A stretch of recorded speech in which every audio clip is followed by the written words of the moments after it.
তামিম ইকবালের আকস্মিক হার্ট অ্যাটাকের ঘটনায় সামাজিক যোগাযোগ মাধ্যমে পোস্ট করেছেন ভারতীয় ক্রিকেটার যুবরাজ সিং, মনোজ তিওয়ারি, লঙ্কান পেসার লাসিথ মালিঙ্গা, ধারাভাষ্যকার হর্ষা ভোগলে সহ অনেকে।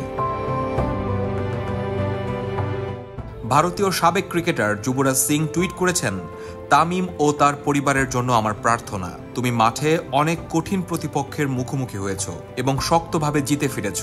এবারের লড়াইও ভিন্ন কিছু নয়। তোমার দ্রুত সুস্থতা কামনা করি। শক্ত থাকো চ্যাম্পিয়ন। সাবেক লঙ্কান পেসার লাসিথ মালিঙ্গা লিখেছেন, মাঠে সবসময় যেমন লড়াই করেছ তেমনই লড়াই করে যাও। তোমার দ্রুত সুস্থতা কামনা করছি। ধারাভাষ্যকার হর্ষা ভোগলে টুইট করেছেন, আমাদের বন্ধু তামিমের দ্রুত আরোগ্য কামনা করছি। আশা করছি দ্রুতই আমরা একসঙ্গে কাজ করব। ক্রিকেটার মনোজ তিওয়ারি লিখেছেন, এই লড়াইটা তোমায় জিততেই হবে বন্ধু। একেবারে ট্রেডমার্ক তামিম ইকবাল স্টাইলে প্রার্থনা।